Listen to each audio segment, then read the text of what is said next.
So anyway, look, we're happy because we have been a little bit irresponsible in the sense that coming from the COP, which had been, I said a bad cop, good cop, bad cop. Actually, it was a difficult and tough cop.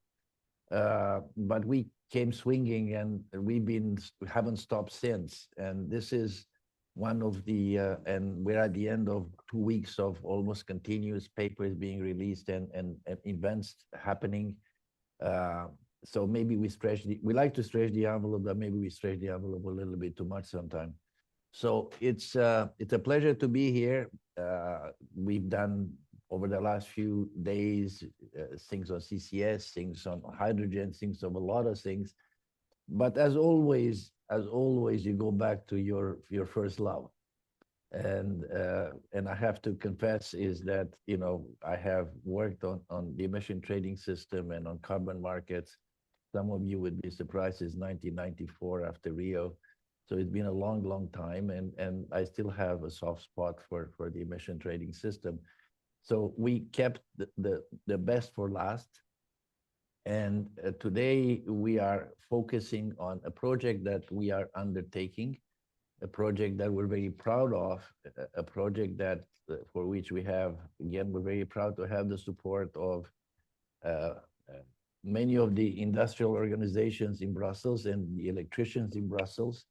So, Eurelectric is among them, Eurometaux is among them, but also the governments of Denmark, Poland, France, and Germany. So we're very, very pleased to have that. And we cut this work into a number of papers. The first paper that we launched at the end of September was looking at the scope of the ETS. It was a little bit counterintuitive, as I said before, because I'm an engineer, and the way I think about it is that start from the simple and go to the more complex. But sometimes we also listen to the funders that have come into an advisory group. Again, there's our papers, and we take advice from them primarily, but also from others. But it is our paper. But they have made the case that maybe we should look at the more holistic things at the beginning. So the scope of the ETS, and the second paper that we're launching today is the second thing that we're launching today is the role of emission trading in EU climate policy. I think it is not intended to put the final point on a discussion. I think that this is a discussion that needs to happen, and discussion that is happening already. The Commission already has its own reflection on these issues and the kind of things that needs to happen for the ETS in the future. But again, I think I remember, and I don't see Simon here, but we go back to a fellow by the name of Sir Charles Nicholson at BP. And my first meeting as an AITA chair, as AITA CEO, Sir Charles said, "Do we still need AITA?" And I had to just quit a very good paying job in the UN. And I said, "What is wrong with this guy? He's crazy. I mean, what am I doing here?" But the fact of the matter, he was right. And one of the things that you do, if you're intellectually honest, you say, "Do we still need this stuff?" And it doesn't mean that it has to be negative. And we are not negative, or we're like Caesar's wife, I hope, above suspicion when it comes to ETS. But you have to ask the question, because only then you get answers. Then you have an intellectually honest conversation. So we have also done something a little bit unusual, and we wanted to see whether there's a pushback or not.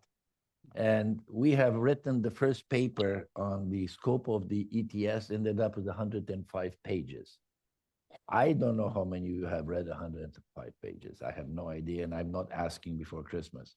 But we felt that we had to do all that, but it became onerous. And I think that one of the important things for a think tank is we're not an academic institution. We write stuff that is relevant from a policy point of view and that people can digest. So in this case, we tried to go to a different format, and we wrote a very long PowerPoint presentation. I have to confess to the fact that we took that inspiration a little bit from a project that we did for the NL Foundation with Compass Lexicon that was launched on Monday, and then they used this format of a very long PowerPoint presentation that people can digest. So we'll see what it is. The full PowerPoint presentation is on the will be on the website together with the agenda and everything else. But for here we have a shorter version because again, this time flies. So the way we're going to do this today is we will start with a presentation of the paper. And then we invited a number of people that we're happy to see here before Christmas. So Cleon Donahue from Euroelectric, Domin Wagenknecht, and he's a traitor, but okay, we'll welcome him back. Domin is one of the original Beatles, one of the original people in ERCST, and ERCST owes him a debt of gratitude for all the work that he's done. Even my accountant likes him. He thought he was super organized. I have to tell you, his mother is an accountant and his father is a film director, I think. So he's got two sides to his mind. Then Joachim Hein from BDI, and Joachim is on the telly. Mette Quinn, Mette, I know how many people put pressure on your time, so I always say this, I never take for granted you joining us for this. And then Nick Bitsios from Metlen/Eurometaux. Metlen/Eurometaux. Now, this paper is an effort that we have put a lot of people on this project. So it's Pauline and Juan and Nigel and Alexandra. I can't see Alexandra where she is, but she's somewhere. Oh, there she is. And Alexandra. So we have all worked very hard for this. And this is the fun part of ERCST. This is the part where we actually brainstorm and talk, and as opposed to chasing people and begging you all to come to speak in meetings and so on. This is actually the fun part when we think about things. So allow me to start the presentation. I think you will change the PowerPoint. Okay, go ahead. So we have a number. There's a number of chapters, if you want. The first one, again, this is where people tell us we're maybe a little bit academic, but I don't think we're academic. I think we try to be Cartesian. We try to kind of be logical and start for a logical train. So why was the UTS built, initial objective, and how it was actually presented? Because I was there when we started this. I remember, Margot Wallstrom, Peter Viss, Jos Delbecque, this whole crowd, and that we love and that we're still, working with in many cases at EY and elsewhere. So initially, as you well know, there was the Kyoto Protocol. Then the EU felt that part of the obligation under the ETS, under the Kyoto Protocol, should be met through the emission trading scheme. So they covered a good part of the installation in the EU. I think at that time was about 42% or somewhere in that ballpark. I think 15,000 installation. It was a cap and trade versus taxation. I think that, frankly, in some people's book, first thing was do nothing, second thing was taxation, third thing was emissions trading system. I do remember going to Paris in 1996, 95, 96, speaking to some relatively important people. I was Richard Sandor, who was running the Chicago Climate Action, and explaining to the French adversary about emission trading, and the answer was comprends pas. They understood very well. It's just that Europe was not in love with the American model of emissions trading and SO2 trading. But because of the governance, in the end, this was the answer to having a way of dealing with it. Now, initially, maybe we were naive, but we thought this was a full driver of decarbonization, and that this would be the main instrument, the cornerstone, the whatever, and the expectation that this would drive decarbonization for power and industry. Now, it was also seen, we also saw it at that time. And again, we were idealistic. I remember I had dinner with Dirk Forrester a couple of nights ago. We I mean, this is what to people at our stage, what we do when we had dinner, we reminisced about old times. And we reminisced about our vision of a nirvana on the global carbon price.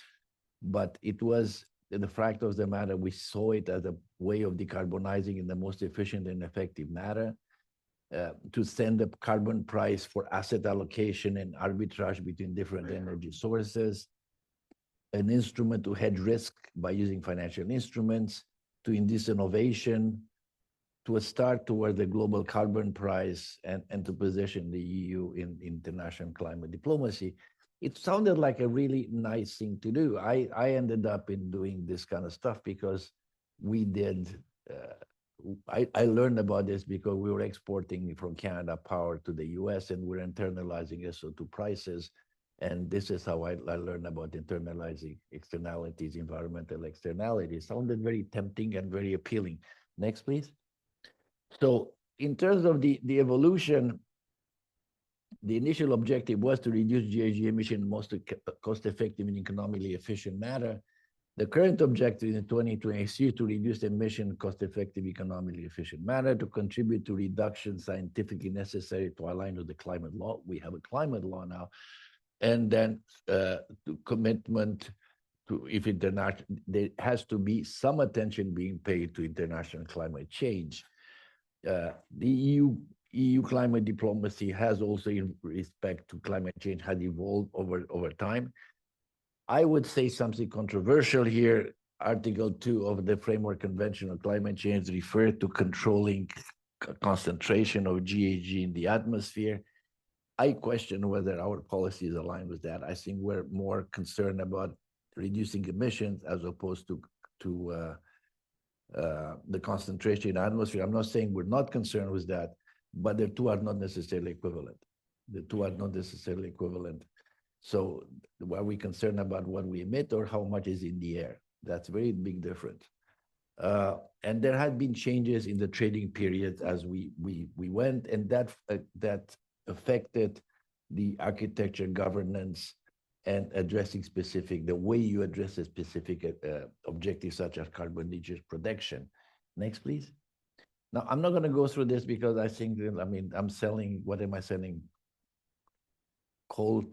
Taking coal to Newcastle, was it, John? Yes, coal to Newcastle. I'm not taking coal to Newcastle. No, go back to that. But it's, phase 1, phase 2, phase 3, phase 4. So we started by learning, price crashed. Phase 2, 2008, 2012, prices were promising. And then all hell break loose because frankly, we had an economic crisis. The economic crisis was coupled with an issue in the design, in the sense that it wasn't anticipated that the demand would drop dramatically and supply would stay put. So markets do what markets do, prices crash, coupled with a continuous infusion of international credits. And I think that the much maligned international credits, something that we can discuss because I'm not aligned with the general belief in this. But in phase 3, honestly, I do remember, because now I can say this, we were at CEPS at that time, and Yvonne was head of unit at that time. And we started with the discussion about what shall we do and what are the model. I remember NL presented this idea of a MSR.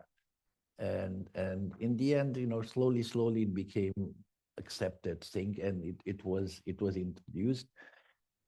Backloading was presented initially as something like a quick and dirty, let's do backloading while we prepare for MSR. It became more complicated, but in the end we did both. And it did have an impact on prices, and actually now the ETS it's in a price range that is a lot more representative of what the scarcity is. In phase 4, as they say, what was it, Greenspan, exuberance took over and prices went over 100, which created a little bit of anxiety. I think that in the State of the ETS report, we talk about revolutionary and evolutionary changes, and there were serious changes in terms of carbon leakage protection and that was from the fee allocation to CBAM. But there's also very, very logical reason, because mathematically you start running out of free allocation. So volens nolens, you have to do something in this. Now, conclusion at the end of all this, it still remains a critical part, and it does remain a critical part, but it's quite clear that it was never the only driver, and in some cases there were more significant drivers for decarbonization of the power industry. And I think that is not something that I invented. I think is a truism that everybody accepts. Next, please. Now, next. Oh yeah. Now the other thing that I wanted to talk about is the fact that we in this period where ETS was supposed to be the cornerstone of, and people understood cornerstone as the only driver. That's what people understood. I mean, right or wrong, but that's what the understanding was. But there were a number of if you want, complementary measure. I think there are different words that are being used now, but complementary measure is still an acceptable word. There were a number of reasons for that. One of them was the timing issues, because carbon pricing alone will push things, but will push it in a certain time frame, and it will take an amount of time when this happens. Now, price signals of the EU ETS has never been, because of the complementary measure, never been a full price. It's all been somewhat muted. And the technological transition and meaningful changes do require time. There's a certain elasticity, and that elasticity is what it is. I mean, unless you want to shock society deeply, this is what it is.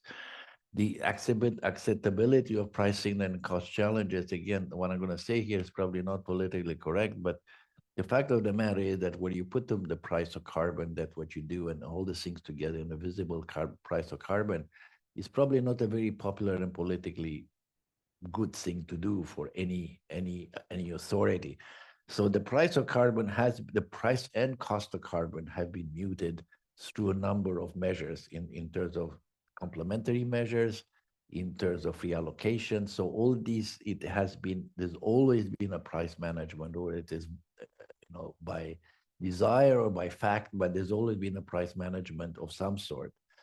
The fact that the EU wanted to decarbonize all sectors together, and our initial the economic theory, and I'm not an economist, but economic theory that you move up the MAC curve when you do stuff. But in this case, the EU desire was to do it. It was a political decision to do everything at the same time. So you do need other types of policies to push that. And finally, the industry decarbonization and carbon leakage. What we have done, we started with 5% auction. Then I still remember 5%, 10% auction. Then we went to free allocation benchmarks, et cetera. And then we went to CBAM. So you do need to have the CBAM with regard, when we do in ERCST, at least, we don't make a difference between ETS and CBAM. We treat them in the same package. And finally is the revenues of decarbonization, because it's become big business. There's a significant amount of revenue coming out from the ETS, and those revenue now are being used as they should be used for decarbonization. Kubitz estimates represent that. However, the numbers may not be quite what we need, because Kubitz kind of, in its estimation, that's only about 1% of what's needed in the energy sector. Also, to be quite blunt, the power sector got money to decarbonize, and now the industrial guys say, "How about us guys? What do we do?" So anyway, this is kind of where. So this is why we think there have been a lot of accompanying policies, instruments around the ETS. Now, we're going to the future, and the future is, to 2030 and beyond. Now, what is going to happen to 2030 and beyond? There are a number of things, at least in our mind. One of them is the fact that we're going to net zero and net negative.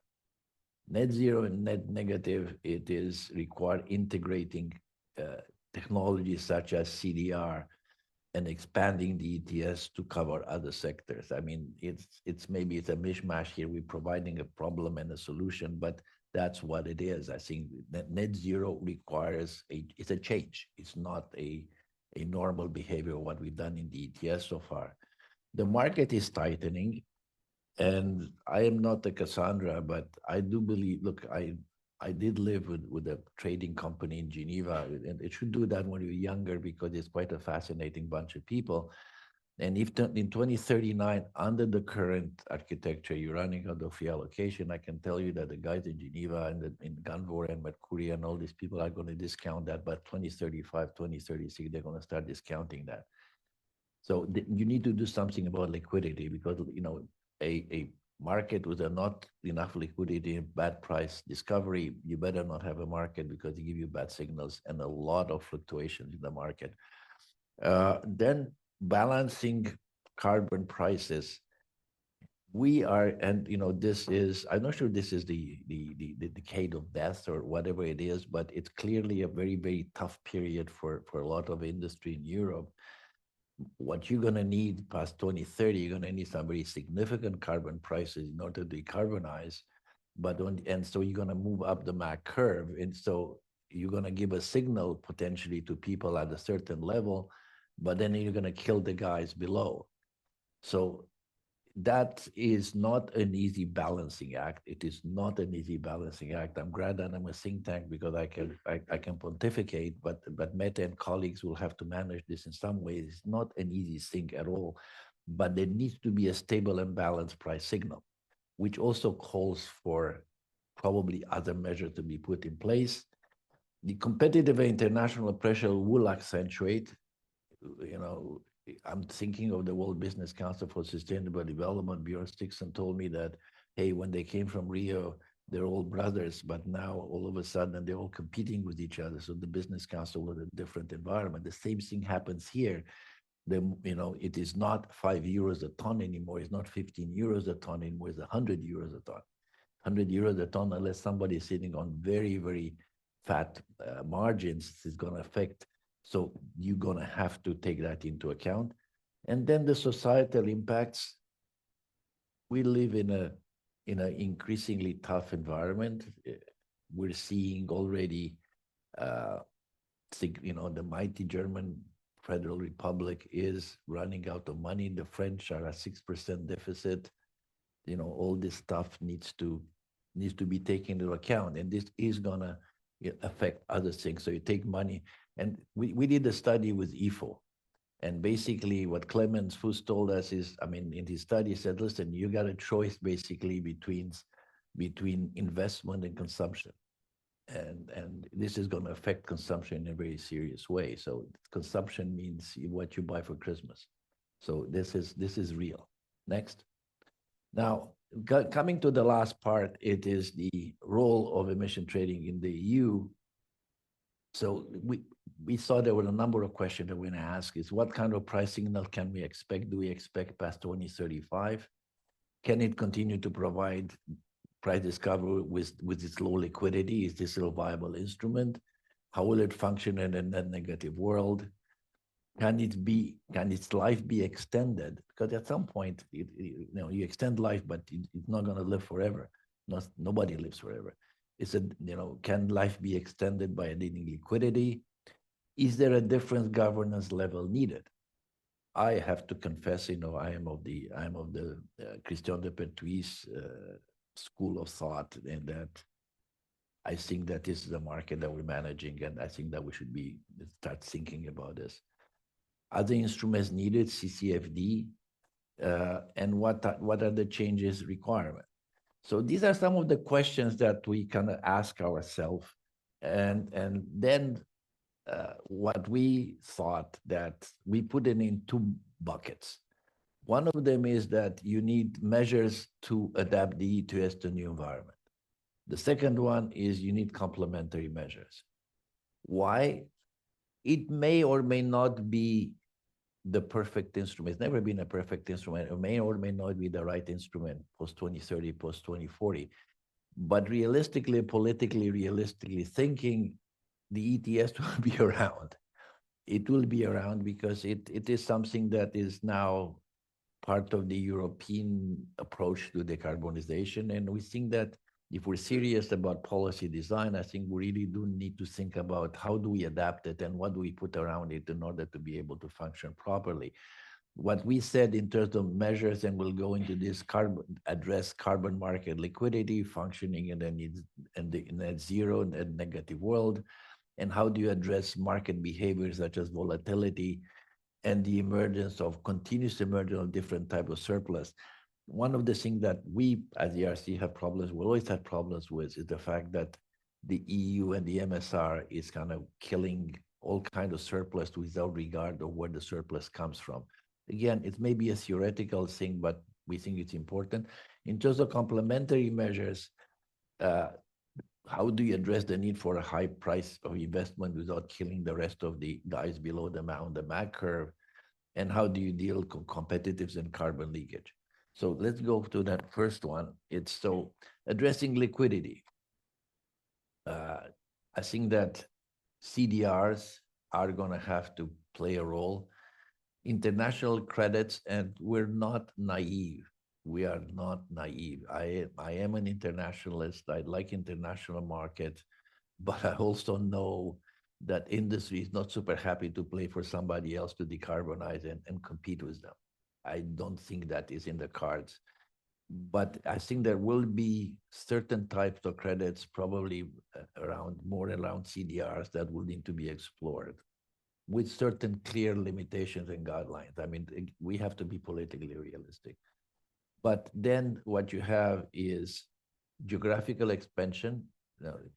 Our friends across the channel, obviously something that we all think about, but also there may be others, how realistic it is. There's, it's probably be Turkey, Western Balkans, things of that sort. New sectors, and the linking of this and geographical expansion. There's a big geographical expansion that could potentially be in the card, and it's called Ukraine. I mean, Ukraine is not a small jurisdiction. If they're coming into the EU, and again, it's a political decision beyond this discussion here and beyond my pay grade. But think about the agricultural sector in Ukraine. It's bigger, I think, than Germany and France together. And think about the industrial. Don't look at the bomb sites of industrial sites in Ukraine. Ukraine was a powerhouse in steel and other industry. There was a serious, maybe not the most modern all the time, but serious. Okay. The addressing net zero and net negative targets, that we do need CDRs, and we would argue that you would need international CDRs. That is at least our view. Addressing market behavior, there is a distinction between a good surplus that emerges from reductions, which is the promise why you have emissions trading system. You're supposed to do more. And so you can actually benefit from that. If you get it whacked and taken away, it sounds like a counterintuitive stuff. And the stuff that comes indeed from hot air, if you want, the same way we had it in the collapse of Central Eastern economies. So this is something that we need to think about. But volatility is going to be a problem. And I think that volatility is something that's going to have to be monitored. For one, and we don't believe that taking out financial players from the market is the answer to that. Somebody's got to be at the end of the hedge, on the other side of a hedge, and it's not going to be. You guys not going to be doing that. That's not your business. It's not your business. It's your business is to do other things. Next. I think that there is a need to look, again, some people, I've been accused for the last few days of becoming wishy-washy in the sense, which is not me, but that we're not saying things the way, very straightforward. And, I'm kind of controlling myself now. So the rule-based system, which is the MSR, is a system that is based on a number of parameters that it takes co-decision to change. Markets don't work that way. And we think that in the combination of low liquidity, volatility, the introduction of new instruments, which is unknown how to behave, CDRs in the market, may require, at least at the minimum, an honest examination whether you do need an alternate governance system which is more flexible. I've always wanted to be on the central bank, but we're not arguing on this for what's a central bank. It's not relevant, the name, the function of what it is. It's important. And if those functions can be executed from comitology, can be executed in another way, there's nothing wrong with it. But I think this needs to be examined. Next, please. In terms of complementary measure, we do know, and we've said it a few times today, that the ETS have not functioned as known because the price has been muted through complementary measures, and the costs have been muted through free allocation. And I think it was a conscious decision, and there's nothing wrong. I mean, the political class is being put in there in order to make those kind of decisions, and that's what they are. And we don't like them, we elect somebody else. But that's what it was. So I think that we need a support price signal for investment to hedge long-term uncertainty. That needs to happen. De-risking investments through CFDs and CCFDs, state aid, European-wide regional CFD and CCFDs. These are things that need to be put in place. One of the issue is, and we haven't done that analysis, but committees seem to think that the amount of money available is very low. So the question is it really realistic to be public money, or there needs to be some way that you can attract investment from outside? The problem is that we are not getting a very good name when it comes to investment. And I think that this is a broader issue than the ETS. Somebody has to think about this. We had Draghi, the Draghi report, the Letta report. It's a lot of food for thought in there. And then the last part is addressing competitiveness and carbon leakage issues. Clearly, the CBAM is in there. It's emerging. It's coming out. But I think that we may be surprised that it will need a lot of tender loving care, because there's things like export that hasn't been addressed and is difficult. And I know, we heard Vicente and Gerasimus Thomas talk about this. We know that. We don't need to repeat this here. But circumvention is going to be a serious problem. Talking about the aluminum guys, talk about scrap. So there's a lot of ways, and usually offense is better than defense. So it's always going to be like that. And the last thing that I will say, and this is iconoclastic, is it may be that certain things are not going to be in WTO book. But not doing anything is also not the answer. So Europe is going to have to look very hard at itself and make a decision as to what it is, because doing nothing, I mean, we may please a bunch of people, but we may end up paying a very high price. I think the last slide, Pauline, or is there one? There's one more. Yeah, no, okay. The next one. Yeah, and the last thing that I want to say, which is important, is foster demand for low carbon products. People can produce low carbon product with aluminum, cement, what it may be. But frankly, the demand is just not there. So there's some kind of a very, and I love the stuff. It's like we sit in the room and we say we'll have innovative ideas. It doesn't work like that. I think people have to try a few things. We in ERCST are having our own thoughts of different models in terms of giving value to low carbon products, something that people will be credited for to make a demand and close the loop, as my boss used to say, close the loop of the whole system. So these are things that will need to be taken into account: public procurements, mandates, and minimum intensity standards. We had some discussion. I remember in the States about intensity targets. So there are things that will need, but it's going to be a hard conversation. Uh, at this point, I think these are the solutions that we're offering, uh, but it is going to be a hard one because many of these things will require a lot of bending of the rules and a lot of hard decisions, political decisions. Yeah, so I'll stop here. I think that for ERCST, that talk about increasing state intervention, it is not our first love. We're not known for that. We're not known for that. But I think that there is clearly going to be complementary measures, and there's clearly going to be a need for transformation of the system as we know it right now, if we need to be able to ensure that we live in the real world, and that this continues to be an instrument that is around and is helping us decarbonize, providing a price signal, is going to be important. How we do this, whether who pays. Look, I had a guy on my board in AIDA. He was from Vale de Rio Doce, called Vale de Rio Doce in those days. Now it's called just Vale. Big steel and iron Brazilian. And he said to me with his very typical Brazilian thing is, Andre, do you know what the 11th commandment is? And I said, I know of 10. He said, who pays the bill?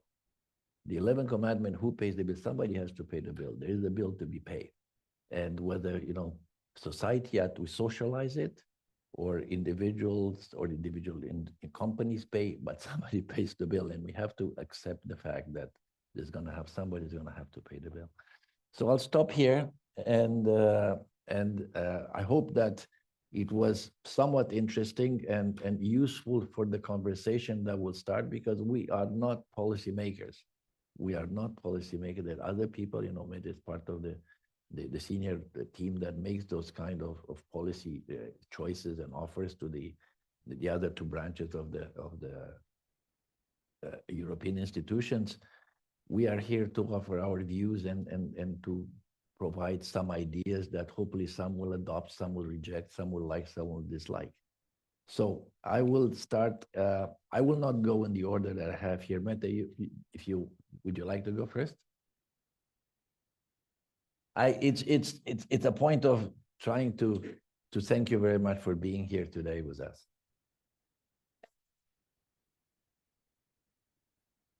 So now it's good. Yes. Yeah. Thank you very much for inviting me. These discussions are always very interesting, and the timing is indeed very, very good. We are looking at all these elements as we're coming up to the review of the ETS. The only thing, Mette, I will kindly ask you to keep them. These are funny microphones. I don't ask. I need to keep it close. Yes, I will. I apologize for that. Yes, so everyone can hear. So thanks for the overview of your report. It gives us the whole history up to now and what are the questions. And I recognize many of the questions that you are raising are the same ones that we are looking at now that we are looking at the next review of the ETS directive in 2026. I had some points prepared, but now since I have seen this and also heard your presentation, maybe I'll rather just react to some of this. And I'm happy to come back because many of you are aware of the discussion that we already have and the points that we are already looking into. So I don't think I need to say very much on that, but very briefly, we are looking into a review of the ETS directive in 2026. There are a number of review clauses that are in the ETS. So we have to look at changes to the aviation, maritime scope, whether to put in municipal waste incineration, whether we should reduce the threshold so we have smaller emitters below 20 megawatt threshold, to put in removals or not, whether to add non-permanent carbon capture and use. And we have, of course, to review the market stability reserve, very important element. It always needs to be looked at in every review. The same with the carbon leakage, also to be looked at in every review. It's a standard review clause. So we are indeed looking at all these, and at the moment we don't have, I can say that generally we don't have the results. So I can also say in the beginning, we are going to launch our public consultation and call for evidence early next year, in the beginning of 2025, around February, and we welcome all your input in that process, of course. In the beginning of next year, we will also have the 2040 target launched, and of course the EU ETS will also see if we have to adjust to that. We have already done the impact assessment for that, so we know what to expect with a 90% reduction target, which the Commission is, which von der Leyen has said she will launch early next year. So to maybe briefly also talk about what are some of the elements that we are looking at. So competitiveness was coming back several times, and that is very much an agenda that goes hand in hand with the Green Deal, and now will be a stronger focus in the new Commission. So you are mentioning it, and we do see a need for complementary and more complementary policies, and this is why we'll have the Clean Industrial Deal coming out within the first 100 days of the new Commission, with the aim to see how we can better enhance the conditions for innovation and growth for European companies. So we have the carbon price signal, which is a very important signal, but we need complementary measures. We have, for example, Innovation Fund, where we had huge oversubscription last year in the call, and now we've just launched 3 new calls for a total of 4.6 billion. So I think we have a very important tool here that can help with the decarbonization of industry, and also trying to unlock even more money by having this auction as a service, where certain member states will put in more money to the calls, and also launching new instruments like the contracts for difference. So besides that, what the Clean Industrial Deal will do about for the energy intensive industry is supposed to be similar to what we do for the net zero technologies in the Net Zero Industrial Act. So there's a focus on developing lead markets for clean industrial goods, more under the new Clean Industrial Deal. We will also look at an action plan for affordable energy. This is very important to lower the energy bills. We hear that for companies and also for households. The focus is also there on enabling even more renewable energy rollouts, and introduction of PPAs and contracts for difference more strongly, so we will quickly reap the benefit of this. So this is what is coming in the Clean Industrial Deal, complementary instruments to the EU ETS price signal that is super important. What else can I say? Indeed, you raised many of the important issues. In the areas of the review, we're looking at removals. Here, what we are namely really looking at how to neutralize the residual emissions in hard to abate sectors. So here it is looking at removals is broader than looking at the EU ETS. We need to look at a way of scaling up removals, and that doesn't necessarily have to be within the ETS, but can also be with complementary instruments. And we also have to see whether the EU ETS is actually a fit place for having removals integrated. We have done a first step. The first building block is the CRCF to certify higher quality removals and ensure a high degree of transparency and environmental integrity. So here we are currently looking at different policy options on how we can support the scaling up of removals, and the EU integration is one of those options, but other options are being looked at, such as a market-based removal system or financial support schemes, So indeed, several elements. I could also briefly mention another element that I think is important for this group today, and that is looking beyond not permanent storage, which we have fully integrated in the EU ETS. And with the last revision, we also added all the different ways of storing into the EU ETS when you have captured the carbon and the way to transport it to the storage. So there we have made this easier. We have also introduced the element of storing in permanent products. And now we're going to look at whether we can introduce in the EU ETS also when carbon is stored in non-permanent products. This is very much linked to accounting practices and whether we are going to include municipal waste incineration in the ETS, and then we could move potentially to a downstream accounting practice and only account for the CO2 when it is actually in the end released. So you enable a recycling of the carbon in products a number of times.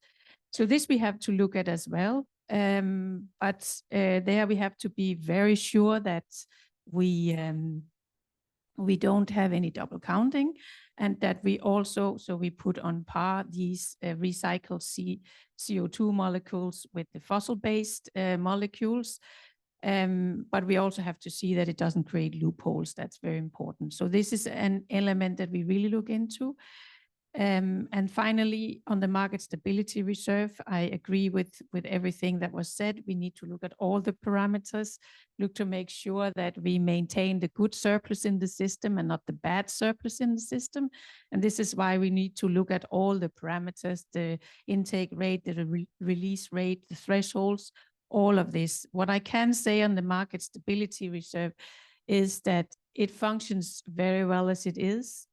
The market knows it. We want to make sure that we keep stability in the market. It's good for the market. So there are some actors that are looking at very radical changes. I would say that we are probably looking more at something to keep the stability with the system. And then there's also, of course, we have to look into that, but we need stability and we need predictability.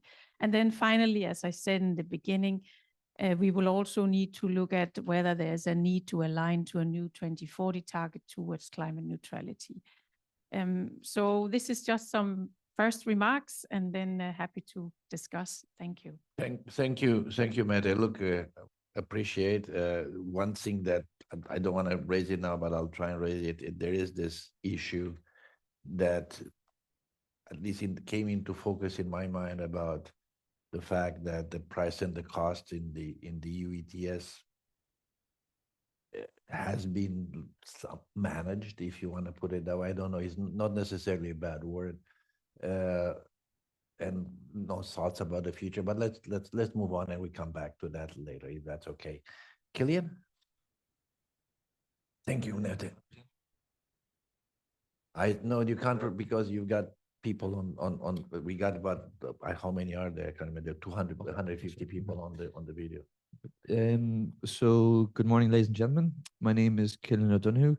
Firstly, just say delighted to be here. I think ERCST is a great platform in that you got regulators, you got industry, you got power sector, you got everybody, and that's kind of a key reason why we're so happy to sponsor the projects. Andre, at the beginning, you said you're like Vladimir Putin all alone. I would say you're more like a Don King or a Dana White. You bring everyone together, and it's a great form in that sense. In my intervention, I'm going to focus on 3 areas: why we need ETS, how we see the ETS as Eurelectric, and finally some comments on the report. Why we need the ETS is pretty simple. We have the climate law, which is legally binding, and we have to be climate neutral by 2050.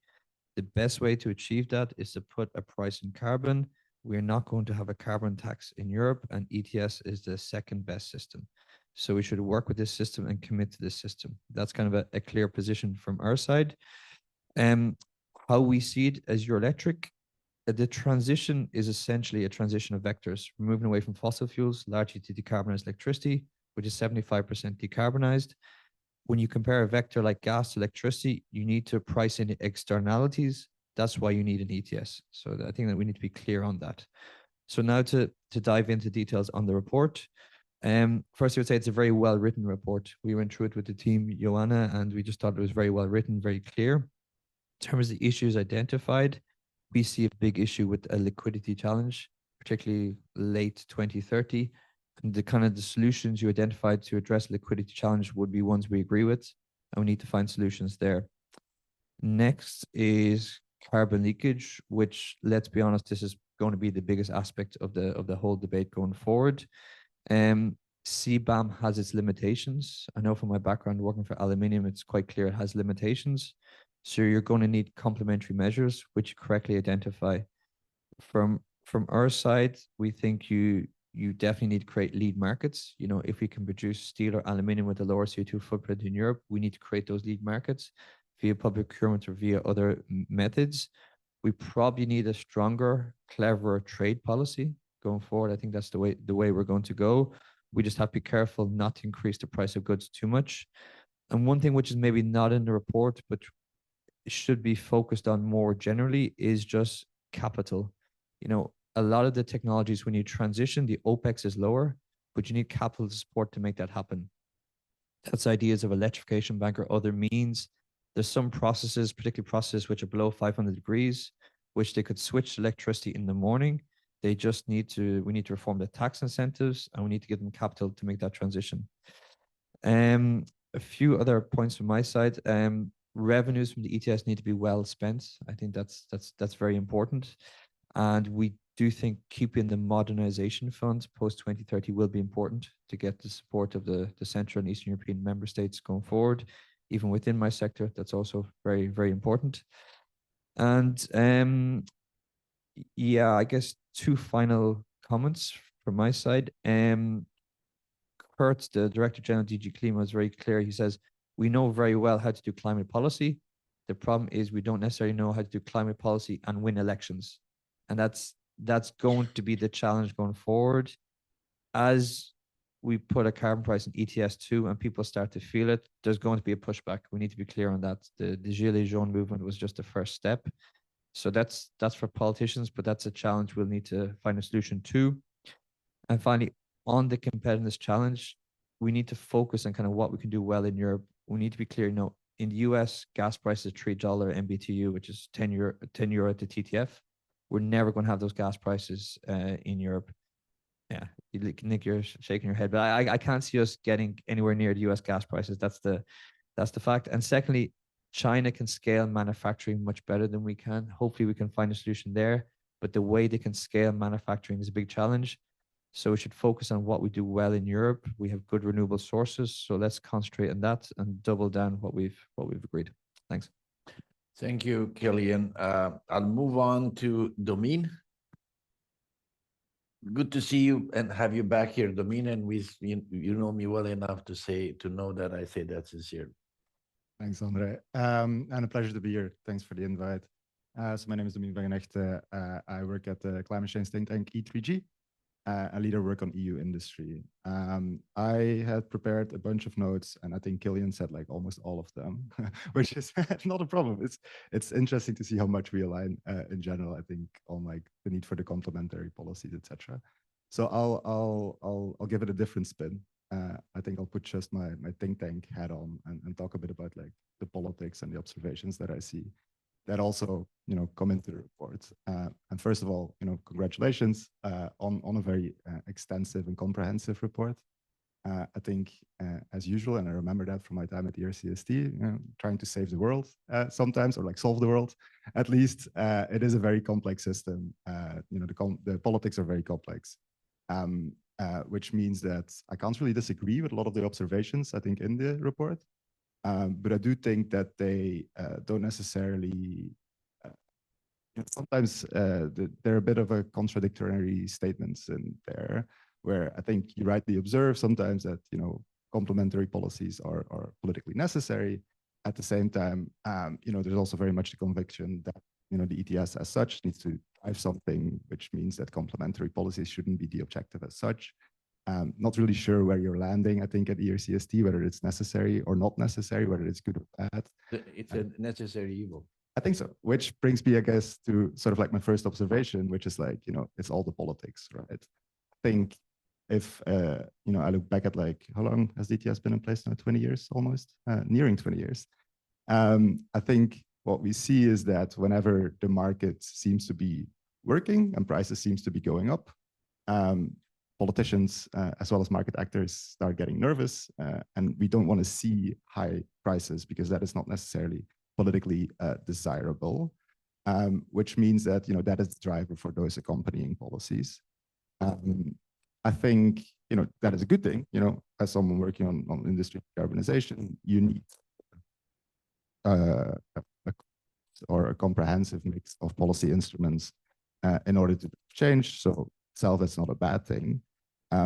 But when we are talking about sort of like, bringing or future-proofing the emissions trading system in the longer term, I feel like the objective of liquidity sort of becomes an objective in itself, right? Rather than, a tool for the market to function, which comes with a sort of like a few, I think, like interesting things to consider.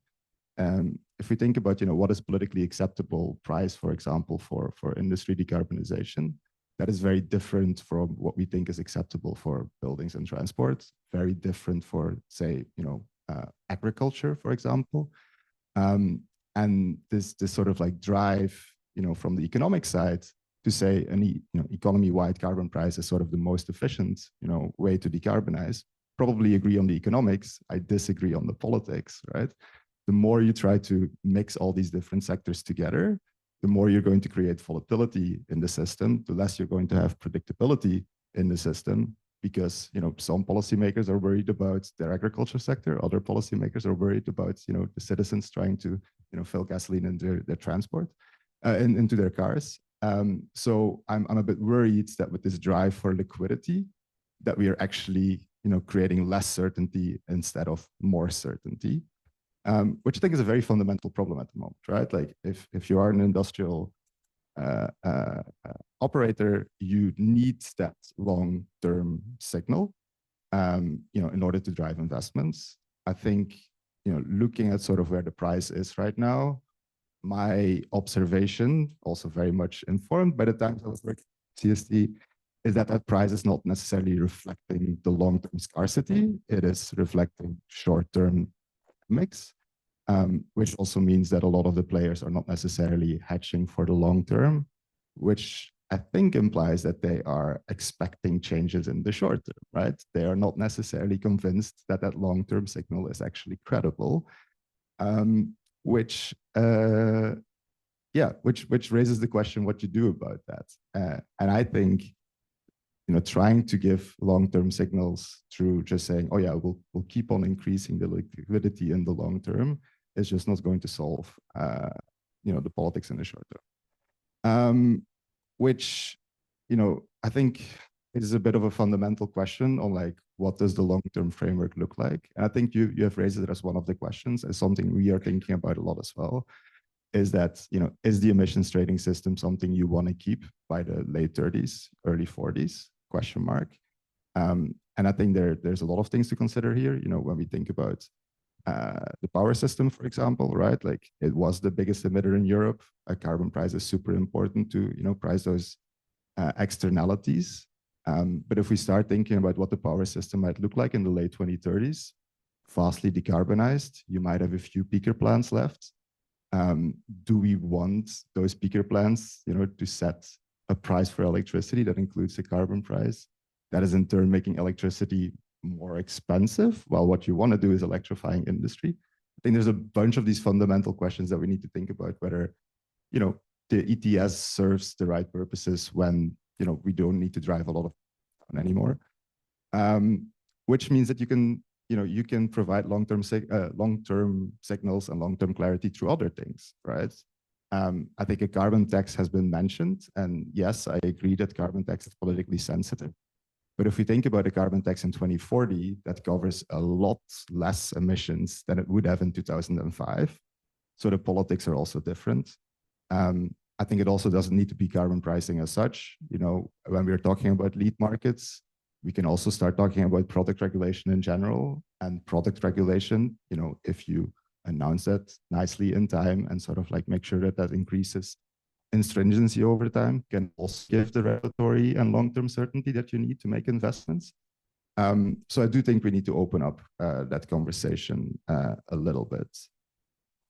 I think a last point I want to make around accompanying policies, and that is something that, okay.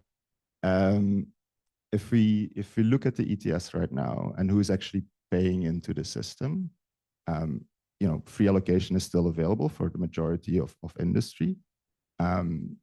Most of the revenues are raised through power prices and utilities. A large chunk of industry receives indirect cost compensation. So in the end, it's the citizens, you know, and smaller industries that are paying, you know, higher power costs, basically. At the same time, we are already supporting industry, you know, increasingly more. We have a innovation fund. We have national member states policies around carbon contracts for difference. We are talking about, you know, doing more through state aid, etc. You know, I've sort of like, I'm in two minds on this. You know, my professional hat says, you know, I'm trying to incentivize industry decarbonization and transformation. That's what we need. It requires a lot of capital investment, but requires a lot of subsidies. That is very important. On the other hand, I'm also, you know, my political hat and my citizen hat says, ooh, actually, you know, it's the citizens and it's the public first that is, you know, putting, you know, all the money sort of in place for this. It is, you know, very far away from sort of that guiding principle that was driving European climate and environmental action, which is the polluter pays principle. And I do think we shouldn't be forgetting that when designing all of these accompanying policies. You know, in a world where we have lots of member state and European level subsidies, lead markets that will make, you know, to some extent, purchasing these things more expensive. And then also question marks around, you know, carbon leakage, free allocation phase out, etc. That is not necessarily a system that puts polluter pays principle very central, and that does raise fundamental questions, I think. I'll stop here. Good. Thank you very much for a very comprehensive number of points here that we'll try and address in our discussions going forward. Dr. Hein, can you hear me? Loud and clear. Indeed, loud and clear. Yeah. Thank you, Andre. Congratulations to you and your colleagues. It's very good work, very detailed. I could talk hours about that, but in a few minutes I had to pick a few points, so I'll speak briefly about 4 points. And as an avant-propos, I'm personally perhaps not yet convinced that we will still have an ETS post 2030. As of today, it looks like it, of course, but there are so many imponderabilia that in the next decade, an ETS as cornerstone of the EU's climate policy, I think cannot be taken for granted, at least not in my opinion. The first point I wanted to make in that vein, if you like, I do think that the social dimension of carbon pricing is still not given adequate weight in the discussion about acceptance, or rather acceptability. A very prominent example is the discussion about ETS and the Social Climate Fund. And it will not only be necessary to tolerate climate policy. This will no longer suffice. It will be necessary for virtually everyone to cooperate eventually. And I'll be very outspoken. I'm doubtful whether expressions like "no one will be left behind" really help. Is this possible at all? How could this be done? At least I don't have much of an idea how this can be done. A more honest expression, in my view, would be we'll do everything we can. Yes, of course. Everything we can to leave no one behind. That would be an honest statement in this context. I think it must be brought home to basically all citizens that they need to become much more active, much more part of the effort if we all want to protect our climate together. There is not and there cannot be the super organization that takes care of anything so that despite of climate protection, nobody will be inconvenienced. I think clear, transparent, honest statements and discussions are indispensable. And at least in my personal view, in a big part of time, they are still lacking these clear to the point discussions and telling people what they will have to do and what they will have to be part of. The next point, cost efficiency. And I think cost efficiency could and should be improved. I'm thinking of Article 6, of course, as the most concrete example. And the EU should actively help to propagate carbon pricing throughout the world. Accepting, for example, 6.4 credits in the EU ETS for compliance would prove our being engaged in arriving at a hopefully meaningful global carbon price in the medium to long term. It is a prerequisite, of course, that we're talking high quality and well monitored and verified credits, all given. But always sort of pointing to the CDM and the case that the CDM didn't work out so well doesn't help. This is a bygone story. We need to look into the future and apply the lessons we have learned from the CDM episode. That's at least my point of view. And there is no. What's the point in locking the position? No credits from outside the EU. That's not really helpful. I think. Next point, there is still no level playing field. There are ambition gaps concerning climate protection commitments. And yes, that's why there are still significant carbon leakage risks. The question, I think, of all questions is how can the EU organize, or perhaps better, how can the EU guarantee stable access to cheap carbon-free energy for energy-intensive industries, which we will need in the EU also post-2030. Convinced of that. Because how will the incumbents react to the faster tightening of the cap as of next year, for example? There's a real danger that together with the other challenges, decarbonization might lead to deindustrialization, and that necessary and urgently called for investments will not materialize. You put that very well in your report, I think. And this cannot be reiterated often enough.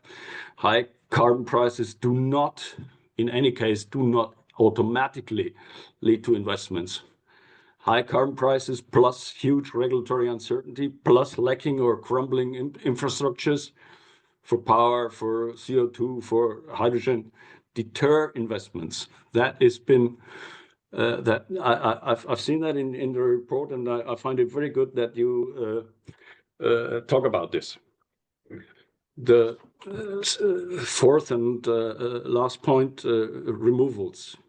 I think the question is, the important question is how best integrate them into the ETS. Integration, for me at least, from the discussions we're having here with our members, seem not to be a matter of if, but a matter of how and when. So a cautious step-by-step approach could safeguard against risks, but calls for a dedicated pathway.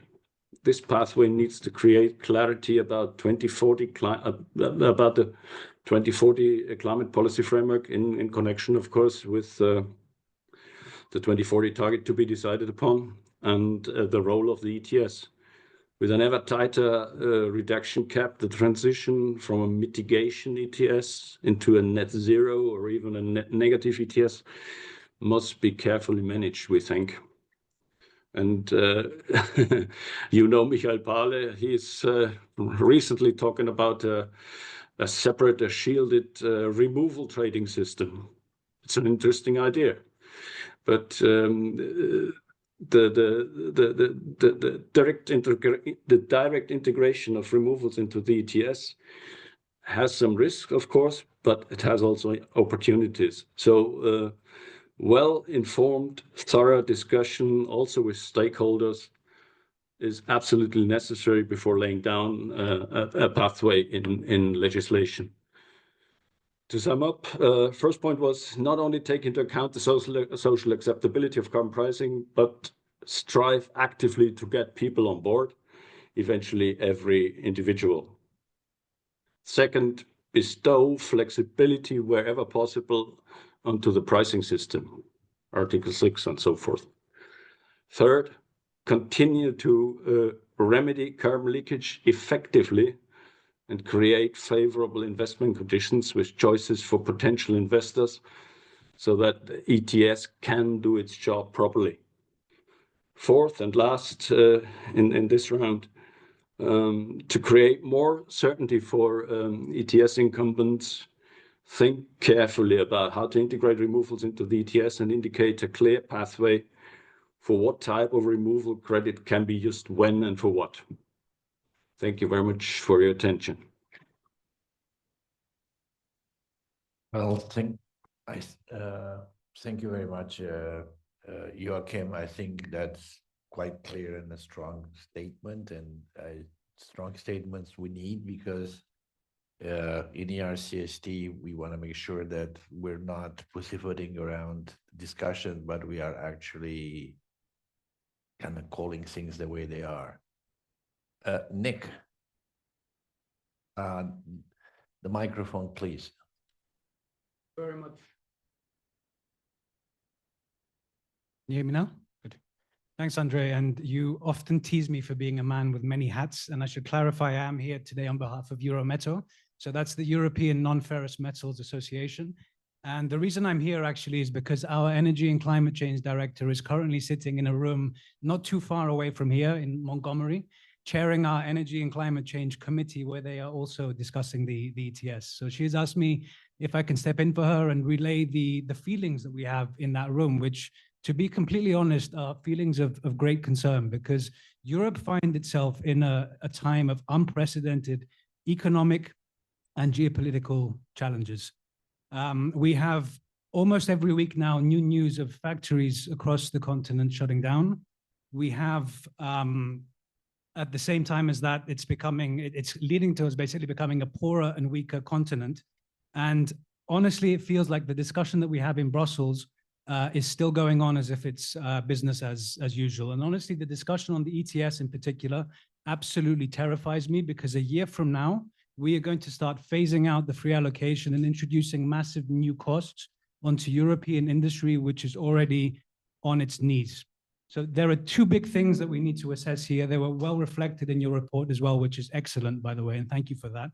The first one that I'll focus on is the cost, and what this means, the cost basically of carbon pricing in terms of Europe's ability to compete as a continent on the global level, because the costs created by carbon pricing in Europe are already significant. They are set to increase much further over the next few years as the carbon price increases, as is widely projected, as we phase out the free allocation, and also as we add more sectors to the ETS. So I'm thinking of, is the mic okay? So I'm thinking of ETS2 in particular, where you've got transport coming in, which will have a ripple effect across the entire economy. I'm thinking of the SMEs, that affects the small recyclers as well in our industry. And all of these measures together will add up to make just about everything that we do in Europe significantly more expensive than anywhere else in the world. And what we need to be really careful about is that we do not end up making Europe structurally uncompetitive on the global level by design as a result of the regulations that we are implementing here. And this goes very much against the initial idea that we had for the ETS, sort of going back to the start, and the history was very useful there, where we introduced the ETS with the thinking that it would soon lead to other global economies doing the same thing.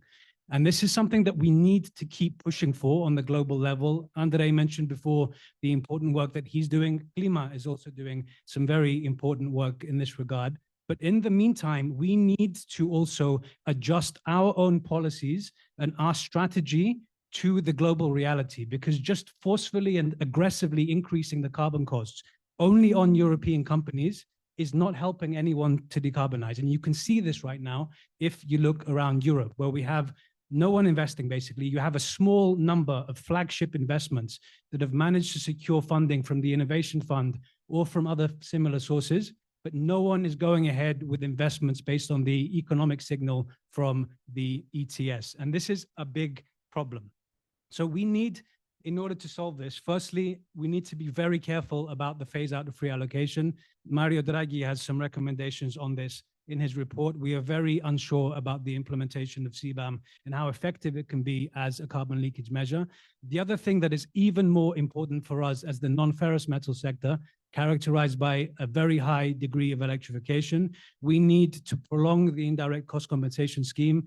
It needs to be prioritized in the use of revenues. If you want to have electrified industries in Europe, it's an absolute necessity because the ETS is making electricity more expensive. The JRC recently put out a study that fossil fuels are expected to set the price for electricity at least until 2035. The second key thing, which has come up a lot in the discussions already today, is this issue of liquidity in the ETS market, because we have a cap that is decreasing extremely quickly. The technological options that we need in order to decarbonize industry in particular are not progressing at the same pace. So if we go back 4 or 5 years, there were a lot of people expecting that we would be sort of swimming in renewable hydrogen by now. I think we're slowly starting to realize that we were a bit too ambitious in this regard. And now we have a new hype coming in on electrification and also on carbon capture, which was also the previous hype if you look back sort of 10 or 15 years. So the thing that we need to make sure is that basic technological progress does not work like this. What you see looking back throughout human history, and not just when it comes to climate protection, is that you have periods where nothing much improves, then you have a step change that is created by technological breakthrough, and then you can have advancements that we weren't even expecting before. I think renewables are a very good example of this. But because we cannot predict the future, we need to have safeguards against this embedded into the ETS. We cannot have a situation where we reach 2030 or 2035. The technological options that we need in order to decarbonize industry are not there. They're not technologically mature.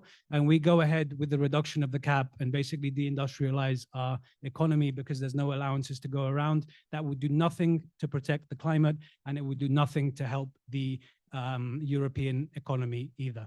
So we need more flexibility. There are many ways to do this. Some of them have come up. We don't yet have a position on this within Eurometaux, but we are looking at the options, integrating the removals, linking it to Article 6.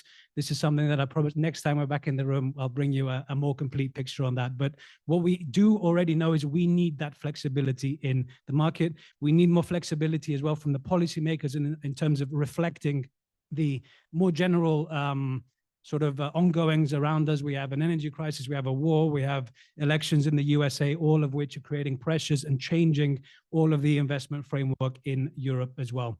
And a final point, just to leave it as a challenge to the group, we need to find ways for the ETS to incentivize the sustainable front runners rather than just increasing the cost for everyone. And we're seeing right now that it is not leading to the investments yet that we want to see. So if we can find ways to do this, boosting the front runners rather than punishing, let's say, everyone, I think it would end up with the ETS becoming, firstly, a more popular measure, a more socially acceptable measure, but also a more effective measure in terms of actually driving decarbonization.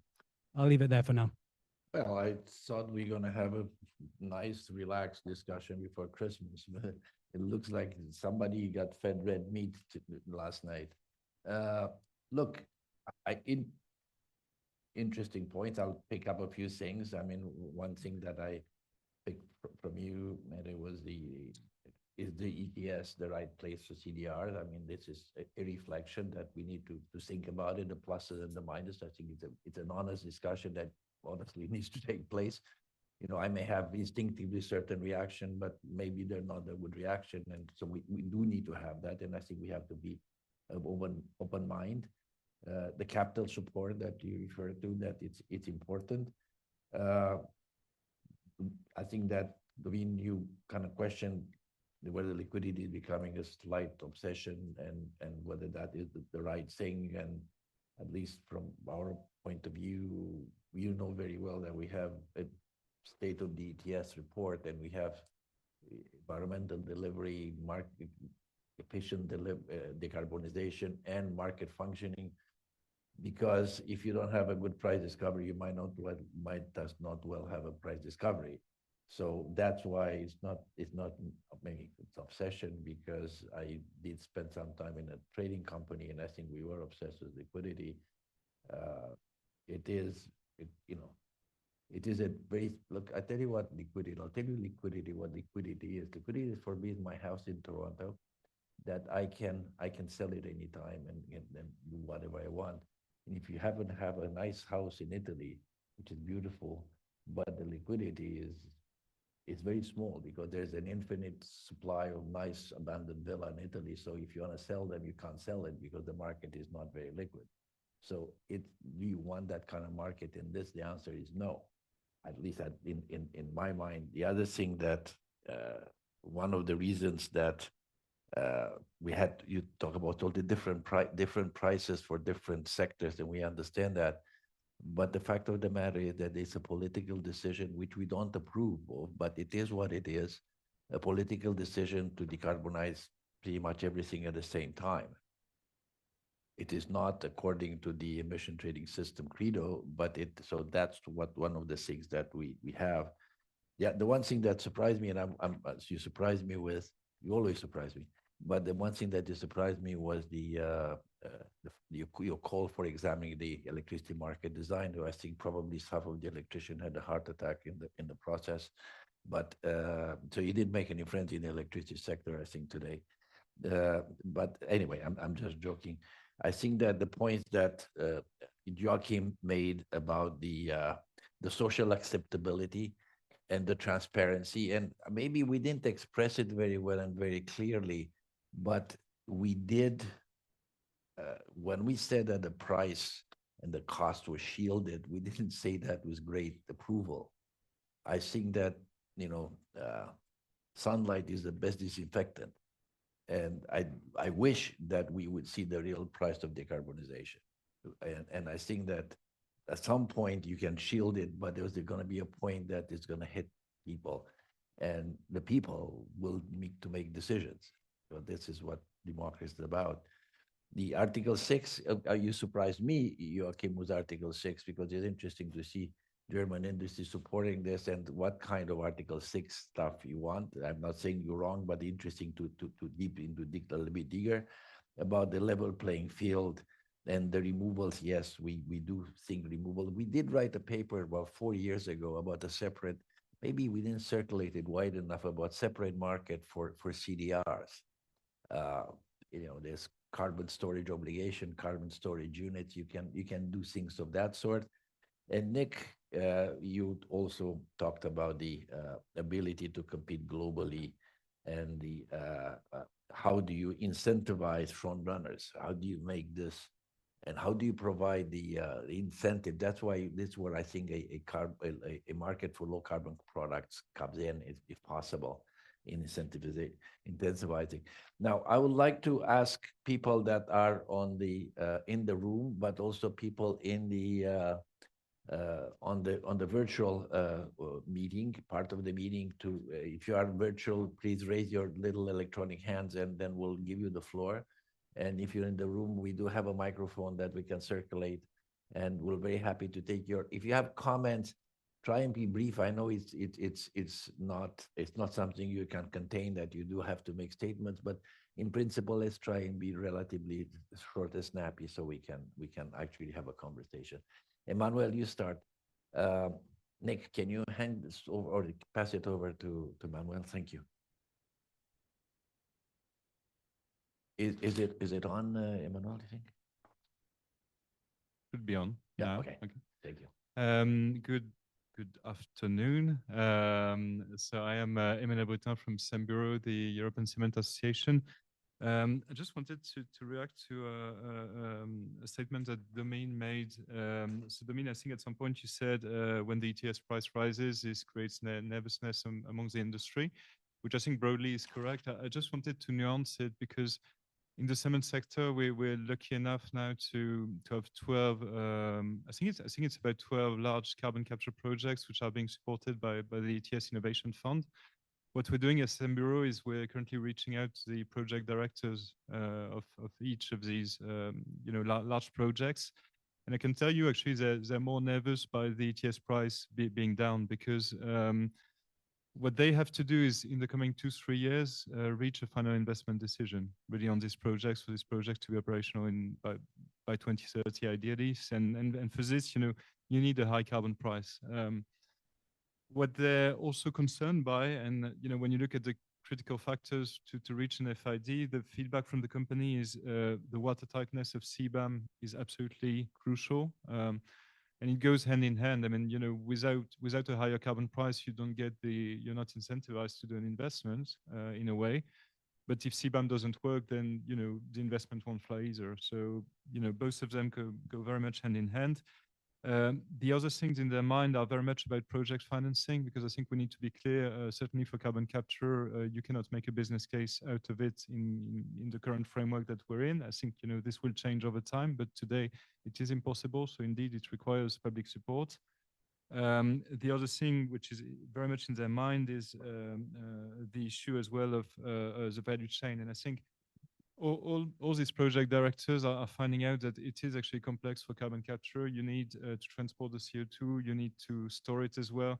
So there is a value chain angle. And so all of this for me to say that indeed we need complementary policies to the EU ETS. And especially for carbon capture, I think it's very important to look at the regulation of transport and storage, make sure that it is feasible for the cement company to do the industry, but also from our colleagues from the storage side and the TSOs as well to make revenues somehow. And we should look at all of these aspects. And this leads me to my really final remark. I mean, Nick, you in my view rightly mentioned the hydrogen hype.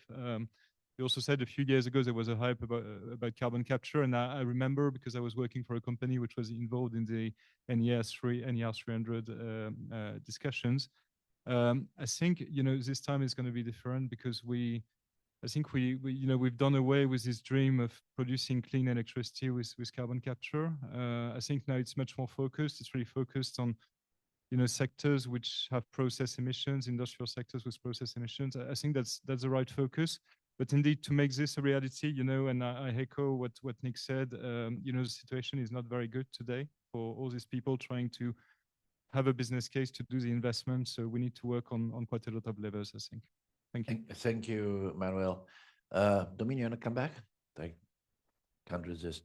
Yeah, I would just like to respond, but thanks, Manuel.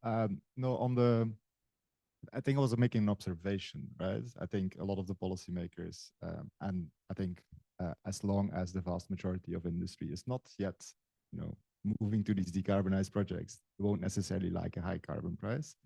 I think, I very much support the need for a high carbon price, and I wish that was the direction that we go to. It's just that that's quite often not what is politically acceptable, which, to your point, makes those accompanying policies crucial, right? Like, you need something like carbon contracts for difference in order to make those projects happen. I would also argue you need to reduce the allocation in order to make a lot of those projects financially viable, and that is very key. So I agree with you basically. Thanks, Dominic. I mean, to me, the interesting question is what exactly. I mean, look, there's two things. First of all, what's acceptable political, what does that mean exactly? Meaning like the peasants are going to go out in the street and hang us, or what's going to happen? I mean, seriously, I mean, we ask this question and it sounds a little bit Marie Antoinette type of stuff, because I think they have a right to know. I think they have a right to know. People have a right to know what the price is. So is it acceptable because it's too high and we're going to kill half of the industry? Or is it too high because, all of a sudden somebody like this guy, they're going to get alarmed and say, wait a second, I can't buy a Christmas present because, I'm paying 250 euros a ton of carbon. So I think that we have, look, I used to have a CEO and we split the company 4 ways. So a big company, the biggest power company in North America, was split in 4 ways. And we had a press conference and the guy was asked, So, Mr. President, what is going to happen to the price of electricity? Because we sold this as being kind of the price going down, and the guy had nothing better to do than say, well, I think the price will go up. He lost his job in 3 weeks, I can tell you that. So this is kind of what the consequences of electricity, kind of being transparent, but transparency we must. Anyone else? Anyone else? We have one. I lost contact, but Magnus Nilsson. Magnus, do you want to? Can I tell you who you are and your comment or your question? Sorry, I lost the contact with Yes. Zoom. I don't know why. You hear me? Yes, we hear you. Please go Yeah, ahead. I'm Magnus Nilsson. I'm independent climate policy analyst, and I have just a short question for the Commission. Ms. Quinn, you didn't mention the ETS2 and the relation between those two systems. What are your thoughts on the future of this? Mette, yeah. Go ahead, please. No, I'm desperately trying to reconnect with my internet is failed, but go ahead. Okay, yes, thank you. I didn't mention the ETS2 because it's not part of our review now in 2026. We are going to look into the ETS2 at a later stage, once it's fully operational, and it's been operational for a while. So the ETS review next year is going to concern the ETS1. We have a clause in the ETS directive that we have to look into linking ETS1 and ETS2, but that's in 2031. So we need to have an experience with ETS2 before we start looking into whether that's a good option or not. And now that I have the microphone, may I comment on something? Please, by all means. I mean, we want this to be as dynamic as possible, Mette. Yes, thank you. So there were many industry comments here going in different directions, and it's always very interesting. So I hear on the one side that cement likes very much that we need a high carbon price in order to get closure for their projects. Yes. And I take that seriously, and also because looking at, and now I'm also a little bit direct here, because what is many industries actually paying? We see rightly that, I mean, we have on average 80% free allocation, but we have many industries that have had reduced production without having reduced free allocation. So we are very close to 100% free allocation. And that is indeed not a polluter pay signal at all.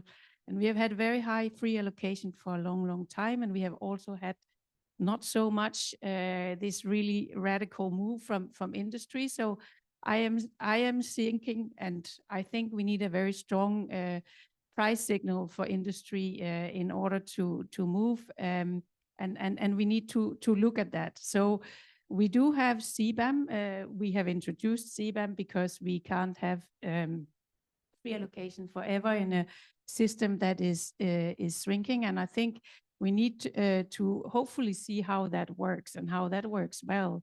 And I will also say that the sectors that are covered by CBAM will receive still 90% of their free allocation until the end of 2028.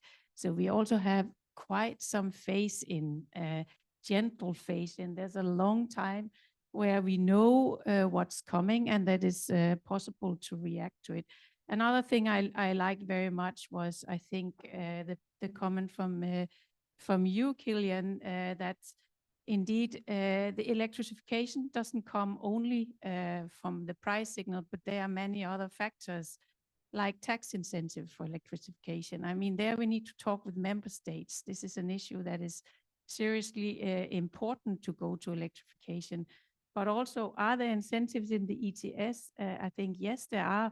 With the recent revision we made on par electrical processes to traditional processes, so you get full free allocation if you have an electrified production. So there is some very strong incentives already within the ETS that gives very high support within the ETS to electrification. So I think we need to look at the whole picture here, and there are things that member states can do, but also the ETS gives strong incentive for electrification. I'm looking for other people that may want to, okay, there's a gentleman at the back there. And over here, sorry about that. I didn't see that. Let's try and keep it short so it is fluid, like a market. So Donna Cagney, the editor for Energy, Environment and Transport at Euractiv. It's a question for yourself, Andre. I was struck by your point earlier on about governance and this balance between very strict rule-based and the more flexible approach with human judgment and intervention. I just wondered what you would say to the point that perhaps we've got a good system already, which is that ETS is, it's not in the treaty. It's a piece of legislation. Lawmakers can change it if they need to, but there is a barrier to doing it. You need to build consensus and you can't do it in a knee-jerk reaction. So it's quite a good balance between strict rules to give the flexibility and then the scope for human intervention if things do go wrong. Okay, well, I don't like to answer the chair, but in this case, we are the authors of this thing, and I'll answer you. Talk to the guys in Frankfurt at the European Central Bank, because they do this every day of the week, and the guys in DC and in New York, they do that at the Fed every day of the week, and they manage markets.